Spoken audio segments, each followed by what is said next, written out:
Welcome back to CBS Sports HQ. Tommy Tran and Douzable, where the AFC East is what we thought the AFC North and NFC West was going to be coming into the season. Not only competitive, but teams that can make some noise in the postseason. And we talk about the Bills, can't do it without talking about Josh Allen, the guy that came in preseason odds for MVP, playing well, but boy, has he hit a strut because he's tied for the league lead with interceptions at 11, and they're in the red zone for the most part. Yeah, tough interceptions. Doing some of the things he did his first and second year in the league, I thought Brian Daboll had kind of got that out of his game plan, but they've done a good job the last couple of weeks kind of taking some of the game out of his hands and running the ball more on offense for the Buffalo Bills. But you talked about it, Tommy. He leads the league in turnovers this year. I mean, 11 interceptions, which lead the league also. I believe in the last 5 games, he has 7 interceptions. And a couple of those versus the Jets were just god-awful. And even the one to end the game versus the Minnesota Vikings where Patrick Peterson undercuts Gabe Davis, it was just god-awful. You're talking about this Patriot defense who's very opportunistic, one of the best defenses in the league in turning you over. They average 1.6 turnovers a game. We saw Jonathan, number 31 from the Patriots, get an interception last week. He almost had 2 on Kirk Cousins. So if Josh Allen is late with that football, it's going the other way. Jonathan Jones. I don't know why I had a brain fart. Yep. Yeah, brain fart right there. But if you're late with that ball, Josh Allen, it's going the other way. So he has to do a better job of protecting the football, but also his coordinator has to help him out as well. Ken Dorsey, stop throwing the ball so much. Ken Dorsey taking over for Brian Daboll. Of course, Daboll going over to the Giants. How much of what Josh Allen's struggles specifically in the red zone has to do with the run game or lack thereof trying to get things going there? Yeah, I think that's what it is. And the thing is, they just refuse to be consistent running the football. Now, they've done a better job the last 2 weeks after Josh Allen had all those turnovers.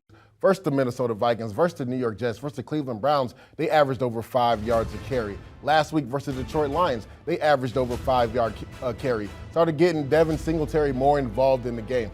Josh Allen is essentially their big back, right? In short yardage situations, they run him on quarterback sweeps, quarterback draws, and in the red zone, they routinely run him more often, but they did that more last year than this year. I think they need to get back to doing that. Run him some more in the red zone. That way you can put the defenses at odds, because right now teams aren't respecting you guys running the ball in the red zone. I think they have to run the ball better in the red zone. And Ken Dorsey, just be consistent with it. It's working. It helped you the last 2 weeks win the football game. Just don't get pass happy because you got Josh Allen. Devin Singletary, I think, is averaging like 6 or 7 yards a carry.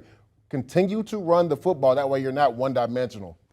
Singletary, Hines, Cook. By the way, Josh Allen, the leading rusher for Buffalo at 561 yards. Crazy. We like him to run, but him being the best and leading rusher is not always the greatest sign there. All right, props for tonight. You've selected a few. Why don't you lay it for us here? Yeah, the first one, this Buffalo Bills team, to the number 1 receiver, right, they've given up a touchdown.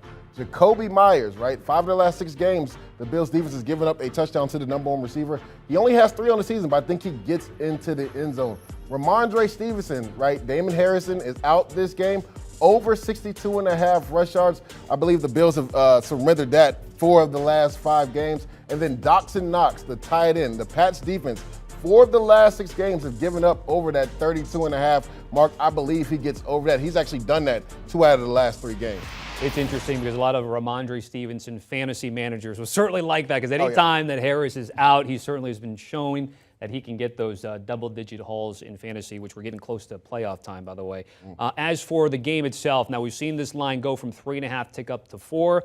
We see a total right around 43.5. Do you maybe want to target the total, or do you favor a side tonight? I'm going to favor a side. And if you look at the Bills versus, the Bills versus New England Patriots, the last 10 matchups, 5-4-1. That's what the Bills are against the spread. Let's not forget last year when the Bills went to Gillette Stadium in Week 1, the Patriots won that game. So I'm laying the points with the Patriots. I think they covered this game. This is a hard-fought divisional game. It's going to be ugly. It's going to be cold up there in New England. And the Patriots, they can't fall too far behind in that AFC East. They're going to try to get a win. I think ultimately, though, the Bills will be too much. They'll get the win, but I think the Patriots do cover the 3.5. All right. More of the betting angles on Sportsline here on CBS Sports HQ. Later tonight, it's the live betting show. You see the schedule there for the rest of the week. Eric Casillas, the Maestro, Larry Hartstein, Todd Furman, Jason LaConfora, and more. Make sure you check them out later tonight. Do you want a sports network that delivers everything that matters about the game? The highlights, the picks, the instant analysis, no yelling, no fake debates, no politics. Hit the subscribe button and never miss a moment.